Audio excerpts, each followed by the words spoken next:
I have a dark secret. I used to be a Sword Art Online mega fan.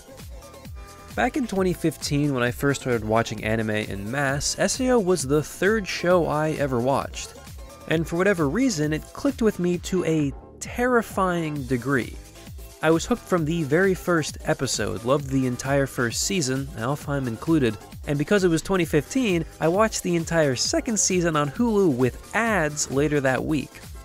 But that's not what made me add terrifying to that earlier sentence. This is.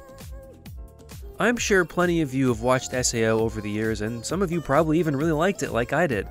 But I'm not sure many of you own 25 SAO light novels, spin-offs, and manga.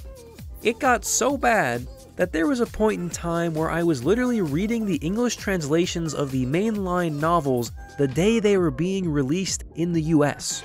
If this channel was more than 3 years old, there would absolutely be a poorly worded SAO defense video on here somewhere.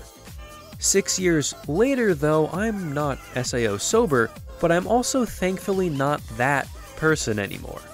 The combination of watching more shows and Alization plus Underworld has placed SAO firmly in the guilty pleasure / funny to laugh at part of my life. But there is still one Sword Art property that I unabashedly love, and that's Sword Art Online Progressive. For those that don't know or were potentially confused by the film I'm about to discuss, Progressive is essentially a big ol' retelling or retcon of the Aincrad arc. You know, the one part everybody likes? Instead of skipping almost immediately to floor 74 with some side stories thrown in, Progressive goes floor by floor detailing everything from boss fights to NPC interactions. There are interesting male side characters, actual descriptions of game mechanics, and storylines that aren't completely over-the-top absurd. Now, it's not this bastion of sci-fi fantasy storytelling, it is still written by Kawahara, but it's a thoroughly enjoyable read that is leagues above the mainline novels in my opinion. So wasn't I excited when after years of begging, it was finally announced that Progressive would be getting an anime movie. My hype was admittedly stunted by the announcement being for a movie, given that Progressive's biggest strengths are often its smallest details. But hey, anime movies have been pretty good lately, so I booked my ticket and gave it a chance. And now having watched Aria of a Starless Night, I can confidently say that I now know how all of you manga readers feel all of the time. I really hate to be that source reader, especially given how much I complain about them. But this should have never been a movie. It should have been a TV anime whose format could have actually adapted straight from the novels instead of the bizarre way they had to twist this to fit an hour-and-a-half runtime. I won't talk your ear off about this too much, because I'm not that insane, but essentially the entire first half of the film is nearly completely original. If you saw the movie, I'm referring to everything with Mito, which was created just for the film. Which is fine. I don't hate original content on principle, but it really wasn't executed well.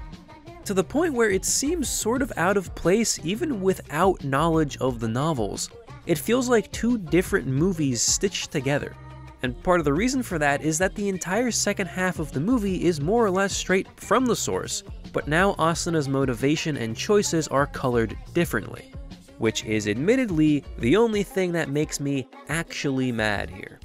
In the novel, Asuna spends much of her first few weeks trapped in the game, locked in her hotel room, terrified of dying.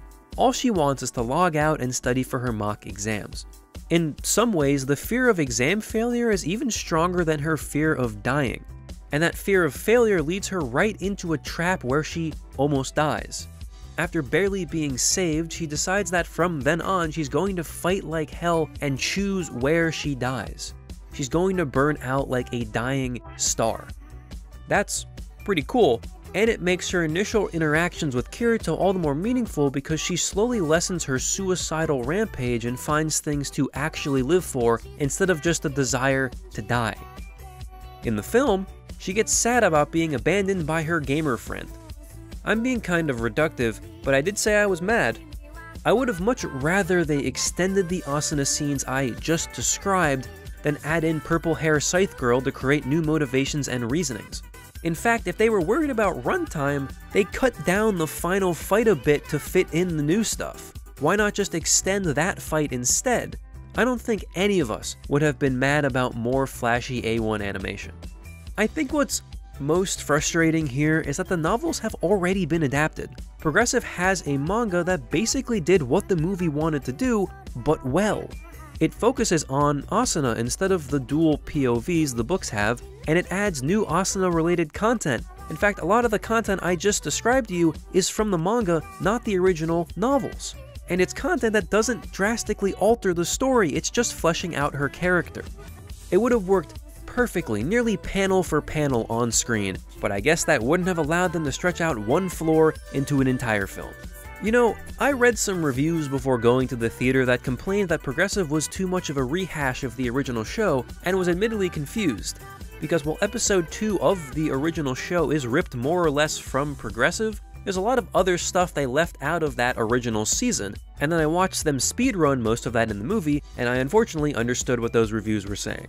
As I mentioned earlier, the novels aren't some sort of award-winning piece of literature, but it's pretty frustrating to see them somehow diluted even further. I don't know, the film works as a respectable replacement, I guess, but the way they went about adapting it just doesn't make much sense to me. I think the new content only slowed the pace of the story and weakened both its appeal to hardcore fans and people just looking for a fun movie. Because while I've spent most of this video complaining about overly specific source discrepancies, the gravest sin the first half of this movie commits is that it's just pretty boring. You can sort of tell that it's being stretched for time, and in a film where we already know the initial trapped in the game twist, it's even more brutal. Still, if you have no connection with Progressive and consider yourself an SAO fan, you'll probably still have a good time here. If nothing else, it's more Asuna content than we normally get, but as someone painfully aware of the heights that this particular series can sometimes reach, I only find myself disheartened about how this movie was handled. With the sequel already on the way, there's no stopping this money cannon now, but I suppose I am simply saddened that most people won't be allowed to experience the same series that I hold pretty close to my heart. All they're going to get is a more stripped down, unfinished film.